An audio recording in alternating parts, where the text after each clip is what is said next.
balitang ito. Alam mo, sobra no, sobra talaga yung mga nasa gobyerno natin no. Hindi nila alam kung ano yung tama at saka mali no. Alam mo tayong mga walang pinag-aralan, tayong mga mahihina ang kokote. Minsan tayo pa nakakahuli sa kabubuhan nila no.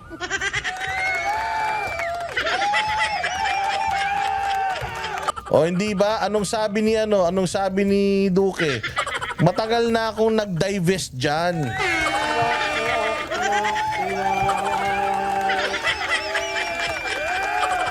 Oh, so ang point is, let's say for example, ang may-ari noon ay kapatid ni Duque. Oh, ano ba si Duque? Na kasuhan ba si Duque ng plunder? Dahil doon, 'di ba hindi naman? Bakit? Kasi nagawa naman nun yung trabaho niya eh.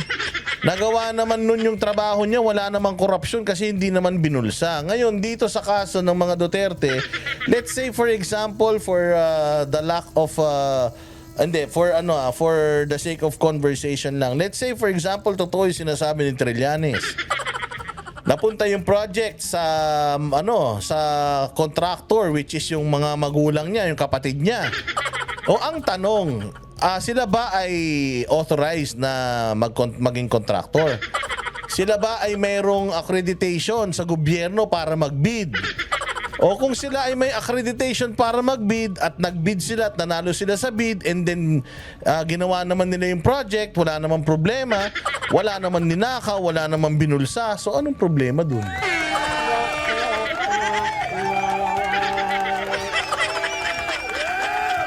Not a good practice.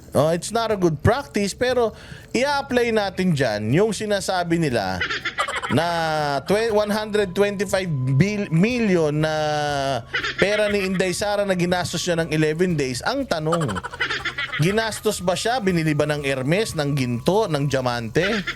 O inilagay talaga doon sa dapat na sektor na paglalagyan ng pera. Kaya lang 11 days na ubos na nila kagad.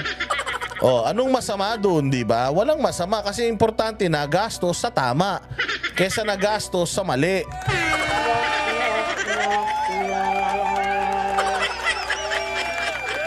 Oh, so yun lang yun. Ayan ay atin lamang, oo, pero hindi ko alam kung anong mga trip nila. Pero eto, balik tayo sa usapang China. Sabi ko kasi, ang dami talaga sa gobyerno ngayon na bida-bida. O pag-usapan na natin ulit yung mga kapalpakan ng gobyerno. O baka naman sabihin nila, bayaran pa tayo ng China. Ha? O sige, kontrolado na daw ng China ang mga iba't ibang sektor ng bansa, sabi ng AFP. Oh, chismis na naman yan. O sige, pasok. Ano ba tong balitang are? Napasok na rin daw ng China ang education sector, media at maging ilang vlogger na halatang pro-China ay sa Armed Forces of the Philippines. Mabigat na aligasyon daw yan at kung totoo nga, dapat maglabas ng ebidensya ang AFP. Nasa frontline ng balitang yan si Marian Enriquez. Unti-unti po silang pumapasok sa ating bansa. Again, kahapon nagsalita yung pare na dinidemonize yung mga Chinese. Eto naman ngayon, si Browner, sinasabi niya na yung mga Chinese daw, pinapasok na daw yung mga ibang sektor daw ng bayan natin. O sige, pakinggan pa natin. Trying to influence various sectors of our society. Anak ng tinapay kayo. Nagagalit kayo that the Chinese people or the Chinese are infiltrating iba't ibang sectors, pero pumayag kayo sa siyam na EDCA ng mga kano.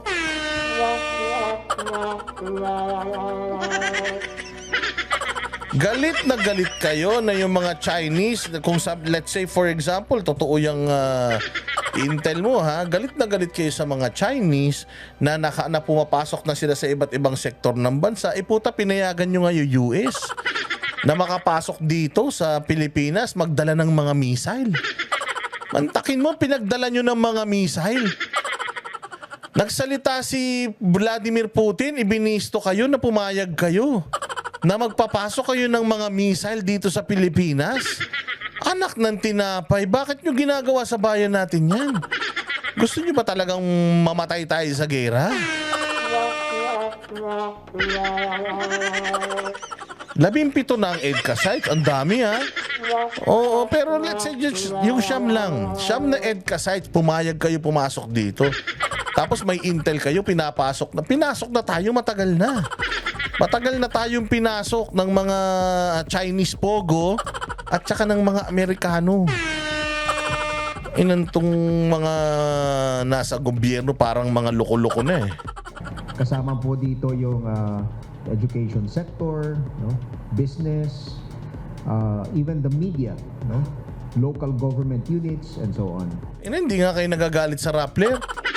Yung Rappler, funded ng international entity. So pinasok na ng mga Chinese ang media.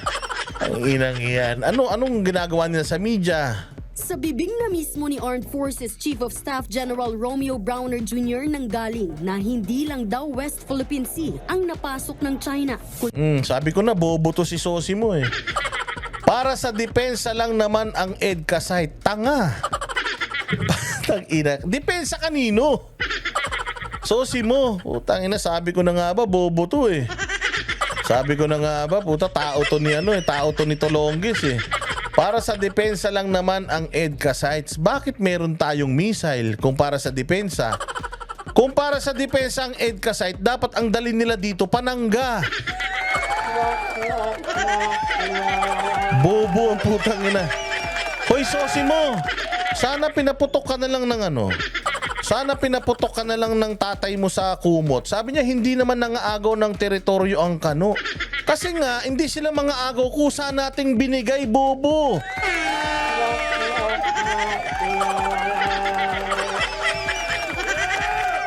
Putang ina niya, depensa sa mga Chinese. Kung gusto mong dumepensa sa mga Chinese, kailangan Iron Dome, sabi nga ni Jeffrey. Sana ang dala ng mga Amerikano dito, walang bala, yung mga panangga, ganyan, depensa lang pala eh.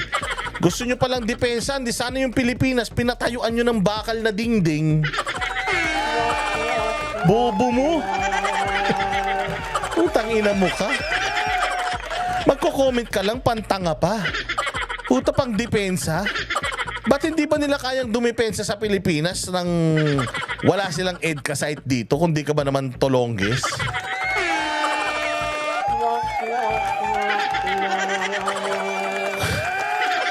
Kung pandepensa, di sana nilagyan nila ng kulambu yung buong Pilipinas. Depensa sa lamok. Anong depensa sinasabi nitong tanga na to? Hindi naman daw nang agaw ang mga Amerikano. Hindi daw nang agaw ang Amerikano sa teritoryo. Natural, ibinigay natin eh. Siyam na EDCA yun, alam mo ba yun?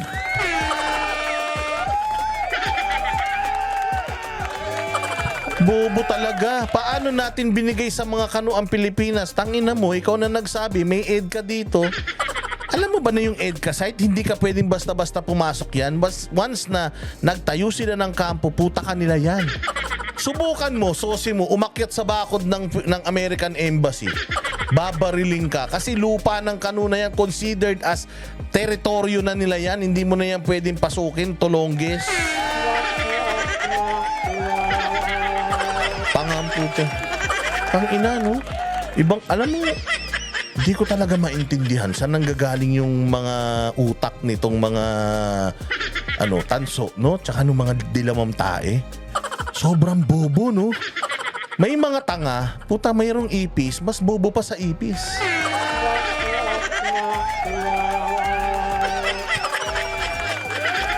Diyos ko, ibig sabihin binigay natin sa mga Kanuyan? Hindi, kaya nga meron sila dito niyan eh. Tanga-tanga ka ba? Nakita mo ba may EDCA sites na siyam? Ano yun, di natin binigay? Putang ina. Bakit nasa kanila?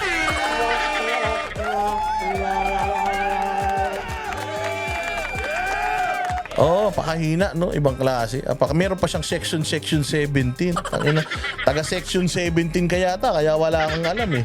Ituloy na natin tong sinasabi nitong si Browner. Kundi pati iba't ibang sektor gaya ng media, negosyo, education sector at mga LGU, tina-target na rin daw ng Beijing. Ayon sa AFP, isang tinatawag na United Front Works ang strategy ng China para makapasok sa ating bansa. Nakita natin na may mga pro-CCP agenda ng mga vloggers po. We were informed na merong mga Unified Front Works that CCP is doing. Nakita natin na may mga pro-CCP agenda ng mga vlogger. Ina, nanonood kayo ng vlog, ah? Ano ba yung CCP? China Communist Party? Ano ba, pro-CCP agenda ng mga vlogger? Sino ba yung mga vlogger na na pro-China? Kasi po siya naman Colonel Francel Padilla. Hindi naman po kasi pwede na ayaw namin ng gera. Ano na kagad kami? Pro-China na kami? Hindi. Pwede bang pro-Philippines kami? Kasi ayaw nga namin ng gera. Pwede ba yun? Parang pag sinabi kasi, alimbawa ako, di ba, nandoon tayo sa Macau nung nakaraan. Bilib na bilib tayo. Ang ganda talaga nitong tulay na to. Sana magkaroon din tayo nito. Alam mo, kung hindi nang pinigilan yung mga projects ng China. Sana may ganito na rin. Ano yung pro-China na tayo? Ganon? Treacherous na yon? Treacherous na yon na tayo ay traitor na sa bayan? Ganon? Nangarap ka lang na magkaroon tayo ng mga bagay dahil alam naman natin ganda-ganda sa China? O ano na yon? Traitor na tayo kagad nun? Diyos ko naman, madam. Oo, Diyos ko naman. Pwede bang ayaw lang po namin ng gera? Kaya ayaw namin inaaway niyo yung China? Tsaka mga kapatid natin yung mga Chinese na yan. Kaya nga may binundo tayo, pinakamatagal na pinakamatandang 500 years old. Pinakamatandang Chinatown sa buong mundo. Yung Chinatown natin. Kasi nga kasama na natin yung mga yan, mga kapatid natin yan. Utangin na, ano bang lupa ang inagaw sa atin ng mga yan? Oo, samantalang pumapayag nga tayo na may mga lupa ang mga kanu dito. Puta, yung mga Chinese, wala namang inagaw sa atin yan. Yun namang nabuong isla nila dyan sa gitna. Hindi lang sila gumagawa niyan. Vietnam may ginawa na rin. Malaysia may ginawa na rin. Brunei, lahat yan.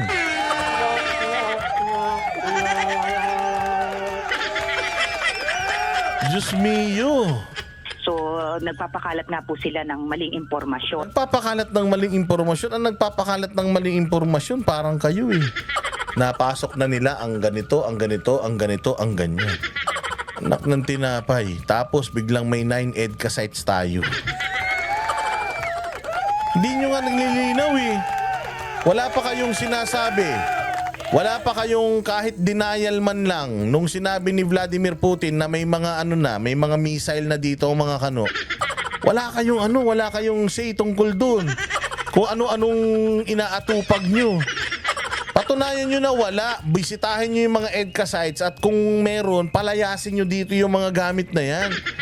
Diyos ko, sa sarili nating bayan, hindi nyo alam kung anong lumalabas at pumapasok mula dyan sa mga EDCA sites na yan. Para labanan ng umano'y disinformation campaign ng China, naglunsad na rin ng information drive ang AFP na tinawag nilang Mulat. Gagamitin nila ito para sa transparency awareness. May bago na naman, mulat. Puta, pang-addict yan mulat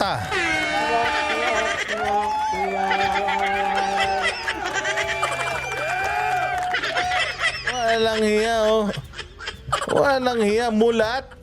Mulagat.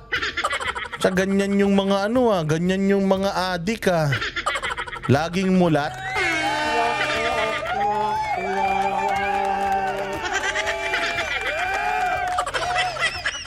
Hindi ba? Diyos ko. Usus. At strategic communication para sa isyu ng agawan ng teritoryo. Wala pa namang pahayag ang Chinese Embassy sa alegasyon ng AFP. Habang ang sabi ni Sosimo, wala. Ngayon pa lang sila ano nga inagaw sa'yo? Sosimo, ano ba inagaw sa'yo ng Chinese? Yung asawa mo. Ang bobo mo kasi. Kung bawas-bawasan mo yung katangahan mo, baka hindi ka iwanan ng misis mo. Ano ba? Sino ba inagaw kasi sa'yo, Sosimo?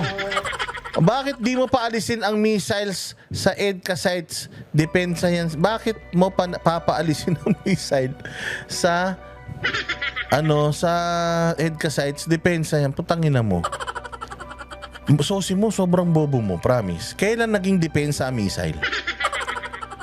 Kailan naging depensa ang missile? Alam mo ba dalawa lang yan? Dalawa lang sa basketball, isang opensa, isang depensa. Okay? Ang una, yung opensa, ikaw may hawak ng bola, isushoot mo dun sa butas. Yung pangalawa, depensa, pipilitin mo, hindi nila ma-shoot sa butas yun. Diba? Ganun yun, depensa at saka opensa. Kailan naging pang-depensa ang missile? Ang missile, ginagamit po yan pang-opensa, tanga. Ba't ka sabi ko nga sa iyo, kung talagang ang pakay nila depensa, putay na, tayuan nila ng Great Wall of Philippines. Yung buong Pilipinas, lagyan nila ng bakal na kasing kapal ng mukha mo. Tapos palibutan nila na ganoon, pati araw hindi makapasok. Ganun ang depensa. Pero ang missile, putang ina, sumasabog yan. Di offensive, ano yan? Offensive na kagamitan yan, tanga. Bobo ang putya. Alam mo ba na for the longest time, ang mga Japanese bawal silang magmay-ari ng mga gamit pang-opensa? Alam mo ba 'yun? Ha? Ang pang-depensa, missile interceptor, tama. Andendinyo o kaya bubong. Bubong na kasing kapal ng mukha ni Trillanes, ganun. Ganun ang pandepensa. Pero putay na, kung meron kang pana, hindi yun pang-depensa, pang-opensa yun.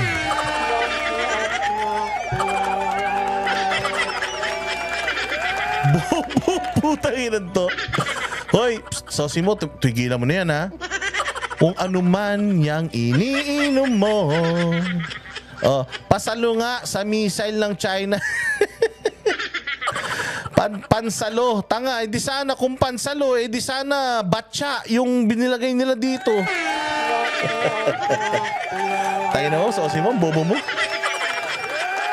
Ano yung pansalo sa missile? Missile din? Gago? So may missile na ganyan, sasabugin mo na missile? Napaka-asintado mo naman. Tanginan to, bobo. Oy, sosi mo. Oh, ginangina niya, itago mo na yung susi mo. Oh, para umuwi ka na. Paano mo alam pang opensa yan? Gago. Ina mo ka, missile nga eh. Meron bang missile na pang opensa? Ano yung pagsabog ng missile sa ibabaw, nagkakaroon ng panangga, ganun? Tanga ang puta. Alam mo to, kakapanood mo ng Netflix yan eh.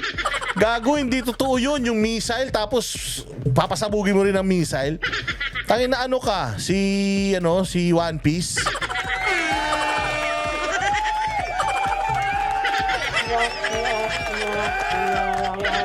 Tanginan to, bobo. Sige na, tuloy na natin to ituloy na natin to si Browner. Department of Education naman, pag-aaralan daw muna ang issue. Kung ang National Union of Journalists of the Philippines o NUJP naman ang tatanungin, nagka-aalarma raw ang aligasyong napasok na rin ng mga media organization.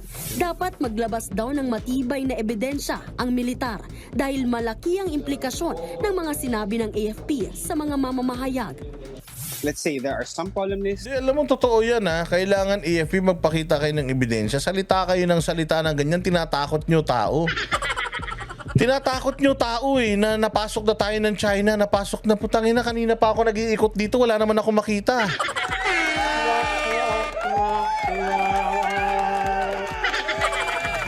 Anak ng tinapay talaga naman oh. Diyos mio. Oo, dapat pigil-pigilan ninyo ang pagkakalat ng mga ganitong balita kasi fearmongering ang tawag dito. Tinatakot nyo mga tao na tayo'y masasakop na. Siguro, piniprepare nyo talaga yung mga isip ng tao para dun sa gera. Dito sa Pilipinas na pinasok na tayo, kaya kung may gawin man ang mga kano dito sa Pilipinas, ano yan, dahil tulungan tayo niyan. Ang bobo nyo naman. Sinabi na nga ng mga eksperto na yung Mutual Defense Treaty ay hindi po assurance that the Americans will fight alongside with us. Hindi daw po yun ganun. Kailangan pa daw ng matinding deliberasyon para para diyan sa sa issue natin diyan sa South China Sea. Or para ma-activate yung Mutual Defense Treaty na yan, ay kailangan pa ng Kongreso, approval ng Kongreso ng Amerika, ng Senado ng Amerika, ganun. So nakakatakot talaga to. O lalo na ngayon, yung sinabi ni tawag diyan ni Vladimir Putin, sabi nga ni Mike Abe. Sabi ni Vladimir Putin, ayan daw yung mga pumayag ang Pilipinas. That's really dangerous. That's a dangerous act na pumayag kayo na magpasok sila dyan ng mga armamentes. Because pag nabaliw ang mga Chinese, putsang ina, tapos pinasok yan at pinagtitira yung mga yan, yung mga missile, silos na yan, patay tayo dyan. Oo, maniwala ka. There may be some siguro thought leaders who have alternate views on the issue. Pero does that mean infiltrated sila ng China necessarily? Usually ito. Alam mo, napakahina natin. Imaginein mo, we have our border security, we have billions and billions of intel funds. Lahat ng mga sektor ng gobyerno, merong mga bilyones na mga intel funds. Para umamin ka that na-infiltrate tayo, ibig sabihin wala kayong kwenta sa militar.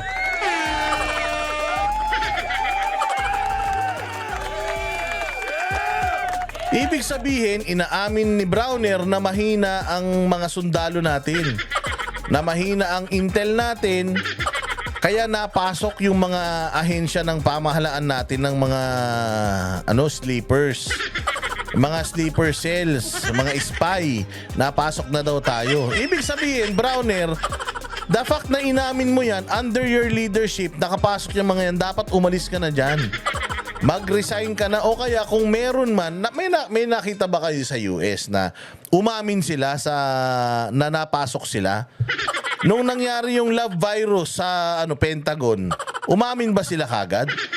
Di ba hindi? Tinatry nilang i-conceal yun. Kahinaan mo yun kapangitan ng Pilipinas yun Kabubuhan ng intel nyo yun Mantakin mo na nakapasok sila dito nang hindi natin namamalayan, samantalang bilyon-bilyon ang pondo ninyo. Pagdating sa mga intel funds ninyo, bilyon-bilyon, tapos nalulusutan pa rin kayo. Ibig sabihin, dapat wala na kayo dyan sa posisyon.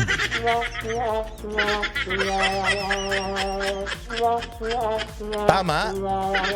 Parang umamin ka na mahina ang depensa namin. Mahina ang depensa namin, nakapasok na po sila. Pucha, Browner, pumalpak ka. Inamin mo na pumalpak ka, ba't nandiyan ka pa? Diba? Garsky, totoo, diba? Di ba Garsky? Totoo, di ba? Di ba Garsky? Ikaw ba amin ka na tinaihan ka sa ulo ng misis mo? Halimbawa, nagiinuman kayo. Pre, balita ko, iniwanan ka ng asawa mo sa kapitbahay niyo Seaman Di ba ikaw i-deny mo yun? Hindi pinalayas ko yan. Hindi ko na mahal yan Di ba ganun? Ganun ang gagawin mo. Ito hindi. Pucha, siya pa ang nagkwento kung paano siya niloko ng misis niya. Inano ko. Yung misis ko kasi ganito Araw-araw pumapasok sa trabaho, yung pala siya pinapasok.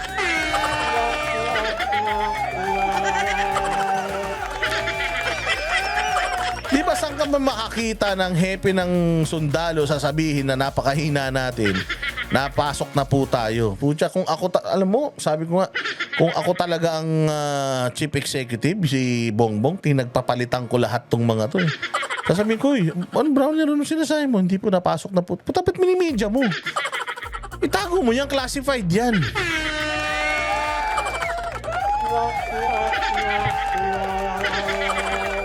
Puta na. Alam mo ba yung Born series, yung Born Ultimatum, Born Supremacy, Born Legacy? Alam mo ba na yung yung pelikula yun, umiikot lang yun doon sa isang tao, si Webb, si Jason Webb. Si Jason Webb. Oo, hindi yan si hindi yan si Jason Bourne. Si Jason Bourne, yung pangalan niya, apelyido niya talaga Webb. So itong the whole story na to, mantakin mo ilang pelikula yan, 5 part yata yung hayop na series na yan ng pelikula. Umiikot lang yan doon sa sa itinatago nilang information tungkol sa isang operation. Yung Operation Black Hawk, Black Mamba, mga ganyan, di ba? Tinatago nga nila yan para hindi lumabas, mag-leak yung information sa tao na may mga ganyang operations. Identity lang nung isang tao to, ha. Gusto nilang patayin itong mamang ito dahil nag-iisa na lang siya na buhay na produkto noong produkto nitong tawag dyan, operation na yun. Kaya gusto siyang mamatay para totally ma-shutdown na yung operation na yan dahil siya na lang yung buhay. O ngayon, hinahanap lang niya kung saan nagsimula kasi naging makakalimutin siya, ganyan.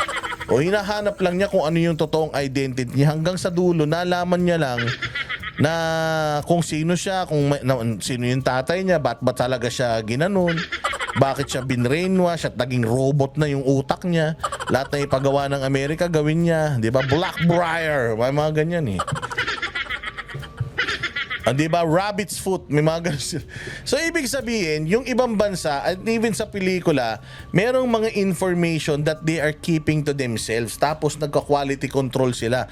Tapos, tinitrace nila. Pag na-trace nila, huli, hindi nila yan ina-announce sa media. Dito ka lang makakita ng opisyal ng sundalo na sinasabi nila na na-infiltrate tayo. Ibig sabihin, mga tanga kayo, magsilayas na kayo dyan.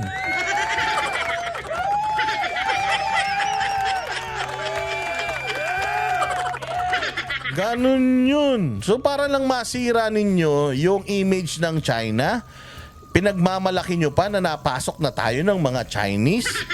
So ibig sabihin, mahina talaga ang depensa natin. Therefore, dapat buwagin na kung ano man yung dapat buwagin yan.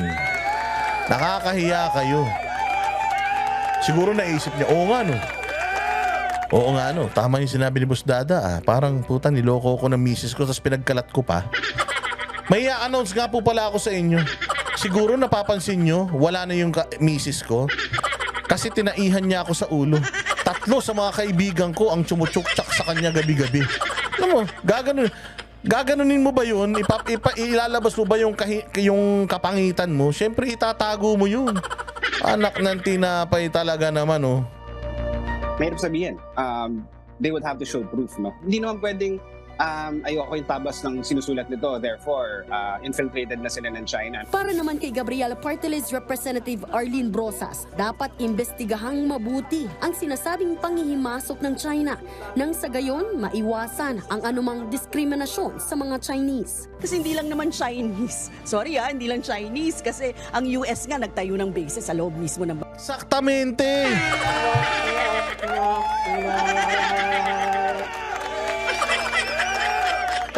Ano na nangyari sa Intel funds nyo? Sabi ni Andre Nino, pinapamigay nyo kasing inuubos nyo kasi sa kakapamigay ng ayuda. May tama rin sinabi tong may tamang ito. Sabi niya, di lang naman Chinese ang naka-infiltrate sa atin eh.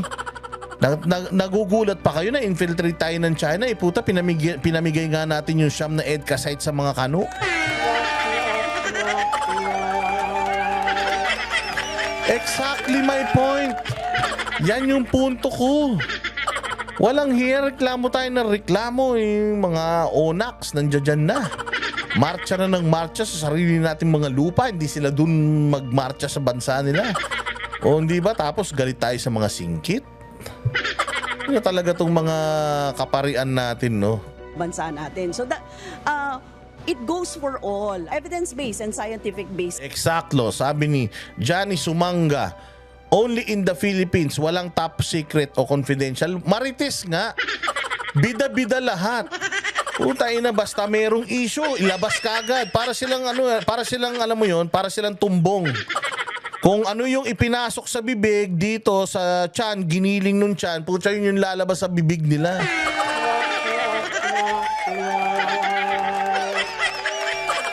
Takin mo, sabi daw ni Aimee, 25 na daw yan. 20, naku, grabe, ang dami. Diba? Ibig niyang sabihin, mahina ang intel ng US. Ba't nadama US? 25 na daw ang basis. Ang dami nun, 25. Kung totoo yung 25, ha? Putay na. Alam mo, ngayon pa lang, dapat yung Amerika, gawin na tayong Amerika. Parang awa nyo na. Parang awa nyo na. I am calling our friends from the United States of America. Please colonize us again. Please make us Americans.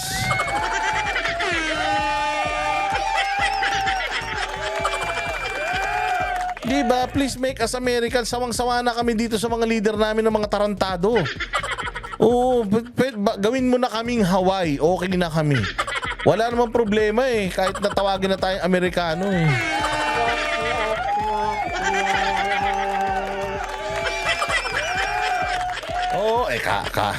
Kahit nga China eh. Gawin na tayong Chinese. O the Filipino Chinese. O di ba okay na yun? Sige na. Ganun din naman eh. Diyos ko naman kayo. O sige, diretso lang sinasabi ni Brocha.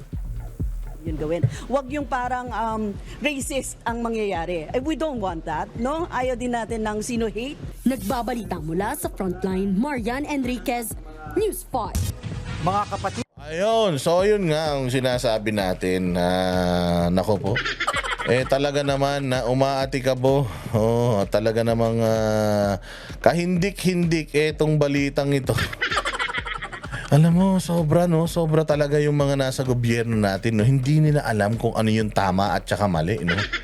Alam mo, tayong mga walang pinag-aralan, tayong mga mahihina ang kokote. Minsan tayo pa nakakahuli sa kabubuhan nila, no?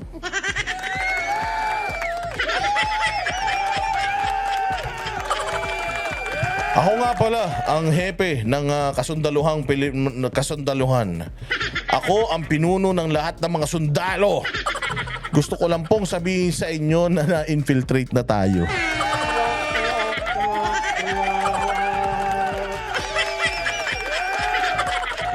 Tangina niyan, sabi ko nga, walang Joe naman talaga. Uy, puta, feeling naman si Sosimo. Chinese citizen kayo. Ano sinasabi nito ni Sosimo? Chinese citizen kayo. Tapos, ano kami? Ano yan? Sinasabi ni Sosimo, Chinese citizen kayo, American citizen kami. Ulul. Ang ina mo ha, gusto mo pa ng blondie ha. Tanga, hindi ka kasali. May iwan ka sa kuweba.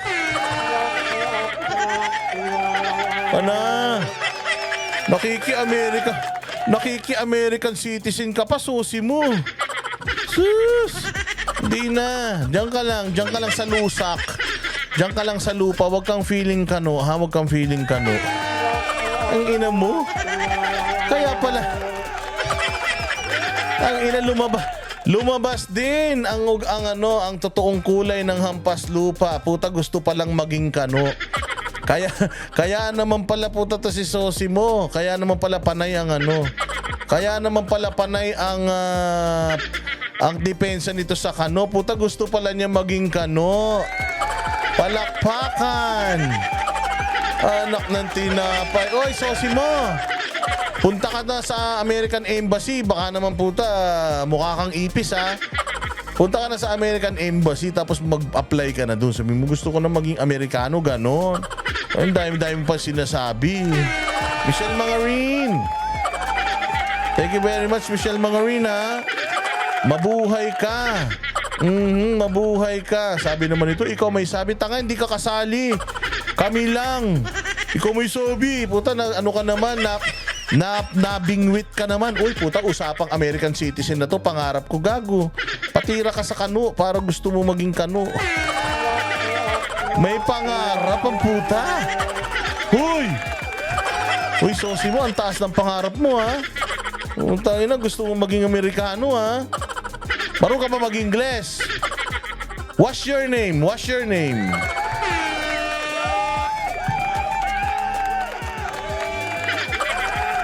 Walang hiya, sige. Sabi mo, gawin nyo kami American citizen. Tangin na mo, sumakay ka naman. Ulul. Inan to, bobo to. So si Ma, gusto ko manood ka na lang ha, huwag ka na mag-comment. Lalagyan kita ng busal sa bibig mo dahil bobo ka naman. Ano ka lang, isang araw ka lang munang manood. Nood ka lang. Huwag ka na mag-comment ha. Okay ka na, nabigyan na kita ng nabisto na kita na gusto mo maging ulul ka. O kaya ano ka lang dyan, nood ka lang dyan. Ay shit, di na maka-comment. Pero natutuwa ako kapag ganyan meron tayong mga nanonood sa atin na mga gunggong na nag-i-stay. Yan ang pinakamasaya.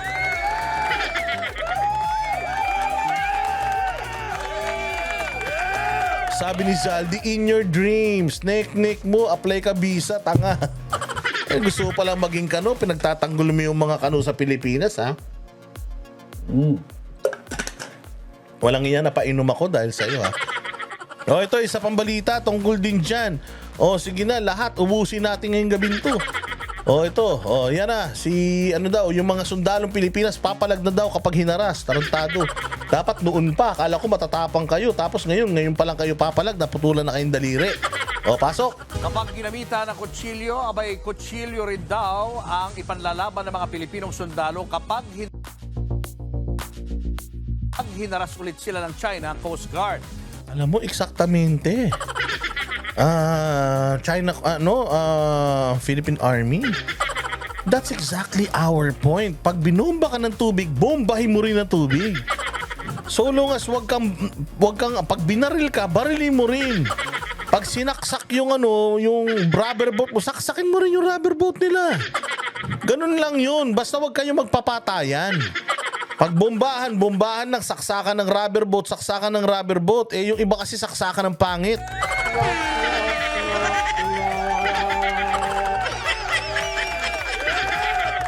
Ganun naman talaga yung sinasabi natin eh. Nagdala kayo ng baril dyan. Ano ngayon ang itsura natin sa national community? International community pala. Di tayo aggressor dahil tayo may baril. Yung mga kalaban natin, puro palakol. Tragis yan. Tapos sila may mga Armalite. At tatapang nyo, nagpunta kayo doon, ano nangyari? Uwi kayo, yung isa putol pa daliri. Animal yan. 60 million pesos na danyos ang sinisingil ng Pilipinas sa China dahil sa paninira ng ating mga gamit. Nasa frontline ng balitang yan, si Brian Castillo. Tinutukan ng patalim, ninakawan ng armas, at may naputulan pa ng daliri. Ang mga ganitong eksena noong June 17 sa Ayungin Shoal, hindi na raw hahayaang mangyari ng Armed Forces of the Philippines sa mga susunod na resupply mission. Ito na naman si Browner. Salita na naman si Browner. Noong nakaraan, sabi niya, yung mga mangingisda natin, mangisda lang kayo. Kasi di ba yung China nagbabala na sila na pag may pumasok ulit dyan, kukulungin na namin, bawal na. Merong fishing, ang tawag dyan, may sinawag sila, fishing ban. Kasi pinababayaan natin mabuntis yung mga isda. Huwag natin muna hulihin, ha? Kayo mga Pilipino, kahit buntis yung isda, hinuhuli nyo. Sarap na sarap pa kayo sa bugi. Di ba, Anarot? Anarot, di ba tawag natin doon, bugi? Di ba? Sino dito ang yung pag kumain ka ng galunggong, di ba? Pag biyak mo ng tiyan, meron yung dilaw na mga itlog-itlog. Oo, di ba? Sino dito ang tawag doon bugi? Ang tawag namin doon bugi. Ewan ko kung sa amin ng mga Ilocano yun, ha? Pero sa amin ang tawag doon bugi. Anong tawag sa inyo doon? Yung laman ng tiyan ng isda na may itlog-itlog. Tuwan-tuwa tayo eh. Ako noon, no? Masarap yung bugi. Bugi rin tawag ni Anharot, kasi Ilocano to si Anharot eh. Pero bugi talaga yung pag biniyak mo yun tiyan, uy, may bugi, ang sarap nito. Di ba tuwan-tuwa tayo?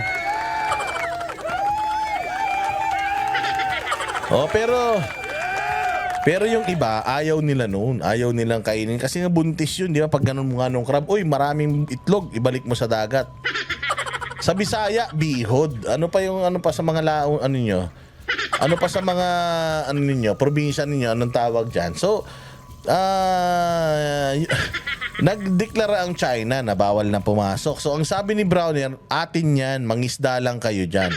Huwag kayong mag-alala, ipagtatanggol namin kayo. Di ba? Sabi niya sa mga mangingisda, tinanong, Anong mga parameters, anong klaseng pagtatanggol ang gagawin natin? Ang sabi niya, pinag-uusapan pa namin. Putang ina, pinangingisdaan nyo na yung mga mangingisda natin dyan, tapos pinag-uusapan nyo pa lang kung paano sila ipagtatanggol. O, so eto na, naglayag dyan yung Philippine Navy, armado, may mga Armalite.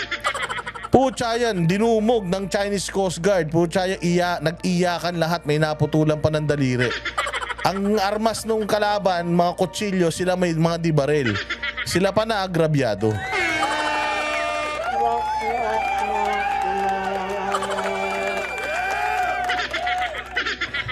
Yun yung sinasabi natin mga bossing, na ang hilig kasi nito ni Browner, kaparehas din to ni Tariela at saka ni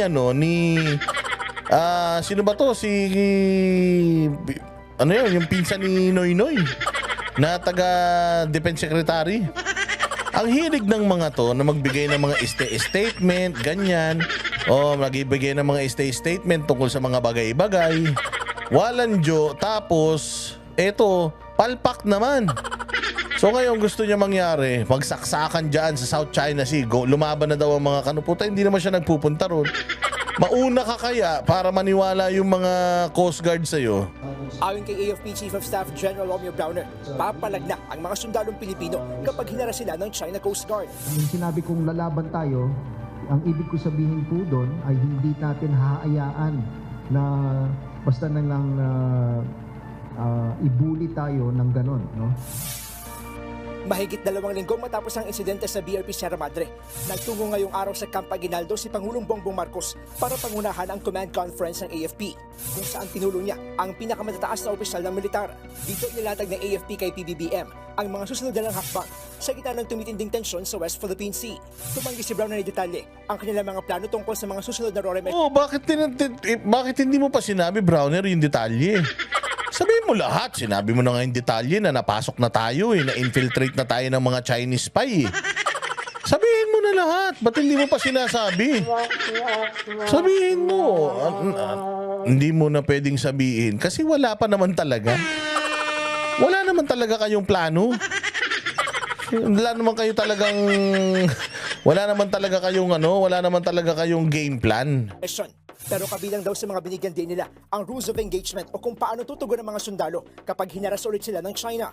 We will apply the same level of force that would allow us to defend ourselves. For instance, kung gumamit po siya ng kutsilyo, gagamit rin tayo ng kutsilyo, no? Hindi po yung lalabis. Ayon naman sa AFP, hindi pwedeng palampasin at kalimutan na lang ang mga nangyari nitong nagdaang resupply mission. Gumawa na raw sila ng mga hakbang para habulin ng China sa mga illegal na ginawa nito. Sabi ni Browner na iparating na sa China ang apel nila na maibalik na ang mga ninakaw na armas. Sinisingil din nila ng 60 million pesos na danyos ng China sa paninira nila sa mga gamit at bangka at ilang ginastos sa pagpapagamot at opera kay Seaman First Class Underwater Operator Jeffrey Facundo na naputulan ng daliri sa pangharas ng China Coast Guard. Hindi naman malinaw kung napag-usapan sa command conference ang naging revelasyon kamakailan ng kapatid ni PBBM na si Senator Amy Marcos na tinatarget na umano ng hypersonic missiles ng China ang ilang lugar sa Pilipinas. Kahit daw siya nagtataka kung saan nakuha ni Senator Amy ang impormasyon. Ito mismo hindi ko nakita. Walang hiya. Mahina ka talaga, Browner. Pantakin mo, merong intel si Amy na wala ka. Ikaw ang AFP chief. Ang intelligence community sa inyo yan umiikot. Nasa loob ng intelligence community, halos karamihan diyan pupuros mga sundalo. Tapos si Amy, may intel, kababaeng tao, ikaw sundalo ka. Wala kang intel. Nako, Vanis Lori, maraming salamat sa'yo. Kumusta na mga umisi natin dyan?